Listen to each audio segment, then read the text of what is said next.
Bapak, Ibu, serta saudara-saudari yang terkasih, seringkali orang itu mengkaitkan, ada beberapa orang yang seringkali senang mengkaitkan antara peristiwa atau pengalaman-pengalaman buruk atau malapetaka itu dengan hukuman Tuhan. Tuhan murka, Tuhan marah, kamu dosanya banyak, makanya kamu mengalami itu. Ya. Pernah seringkali ungkapan-ungkapan seperti ini didengar? Pernah ya Bu ya?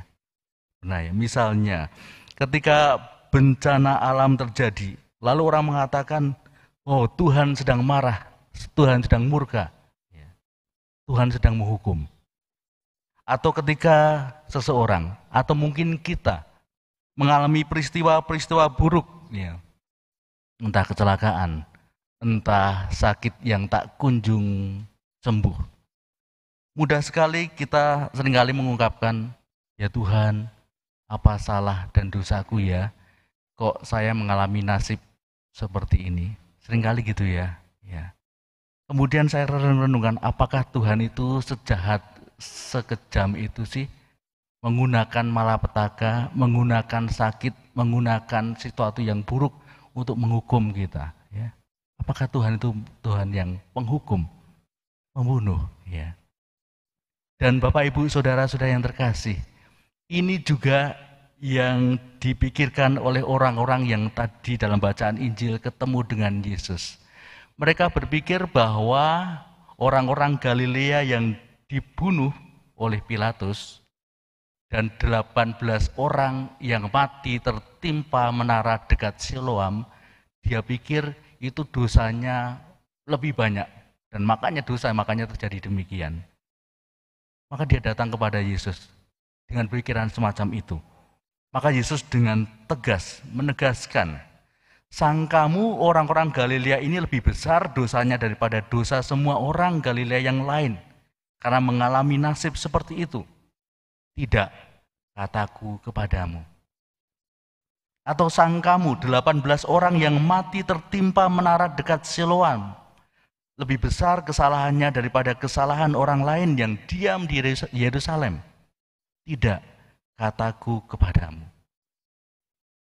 Beberapa poin Yesus ingin menegaskan. Yang pertama, peristiwa buruk, malapetaka bukanlah hukuman dari Tuhan. Dan juga tidak dikaitkan dengan dosa. Ya. Maka Yesus mengatakan mereka yang mengalami itu tidak lebih besar dosanya daripada kamu-kamu yang mengatakan itu. Ya. Maka poin yang kedua yang Yesus ingin mengatakan, Yesus ingin mengingatkan, mengkritik orang-orang yang merasa dirinya tidak berdosa dan tidak mengalami malapetaka itu. Kamu itu loh, kamu pun juga tidak lebih baik dari mereka. Ya. Maka Yesus ingin mengajak kamu, bertobatlah. Kalau kamu diberi kesempatan, kalau kamu diberi waktu, bertobatlah. Maka di bagian akhir dalam bacaan Injil, Yesus mengumamakan sangat-sangat indah dengan pohon ara. Kalau pohon ara itu diharapkan bisa tumbuh dan berbuah. Maka pemilik kebun ara itu marah ketika pohon ara itu tidak berbuah. Tebang saja, percuma. Sudah nanam, sudah lama ditunggu, tidak berbuah. Tetapi apa yang dikatakan oleh penggarap? Tuhan, tolong, tunggu bentar, kasih waktu setahun lagi. Mungkin pohon ini bisa berbuah. Saya akan bersihkan lah, saya akan kasih pupuk lah, saya akan merawatnya lah. Gitu ya. Tolong, beri waktu. Ya. Dan Bapak, Ibu, Saudara-saudara yang terkasih, sabda Tuhan ini tetap sama. Kita bacakan hari ini dan tahun depan juga kita bacakan juga sama. Tolong beri 1 tahun lagi. Artinya 1 tahun artinya Tuhan memberikan kesempatan kita tak terhingga. Artinya Tuhan yang kita imani adalah Tuhan yang berbelas kasih, memberi waktu dan kesempatan. Maka Bapak, Ibu, Saudara-saudara yang terkasih, apa yang bisa kita renungkan pagi hari ini? Saya ingin mengajak kita semua satu hal.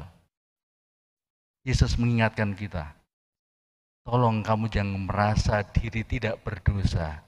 Yang kamu seringkali mengatakan orang itu lebih buruk daripada kamu, kemudian mengalami malapetaka ya. Tuhan mengajak kita untuk bertobat. Satu hal, ada banyak hal pertobatan itu. Tapi satu hal yang ingin saya tawarkan pagi hari ini. Mari kita bertobat dari kesombongan diri. Ya, bertobat dari kesombongan diri yang merasa diri paling benar, yang merasa diri tidak berdosa, yang merasa diri paling suci, paling baik, sehingga mudah untuk menghakimi, ngerasani, gosipi, gitu ya. Orang lain ngerumpi, ya. Oh dia gitu ya, dia gitu ya. Oh tetangga kita kayak gitu ya. Seolah-olah kita yang paling baik. Ya. Mungkin Tuhan juga akan mengatakan demikian. Sangkamu, mereka yang kamu bicarakan jelek itu, mereka yang kamu rasani, mereka yang kamu gosipi itu lebih besar dosanya daripada dosamu. Tidak, kataku. Ya. Jika kamu tidak bertobat, kamu binasa. Maka Bapak Ibu, Saudara yang terkasih, kita hening sejenak. Semoga kita pun sadar Tuhan mengajak kita untuk merenungkan satu hal saja. Mari kita rendah hati bahwa kita pun juga berdosa. Tuhan mengajak kita, memberi waktu kesempatan kita untuk bertobat. Semoga kesempatan ini sungguh berharga. Kita bertobat dari kesombongan diri kita. Amin. Amin. Kemuliaan kepada Bapa dan Putra dan Roh Kudus. Seperti pada permulaan, sekarang selalu, dan sepanjang segala abad. Amin.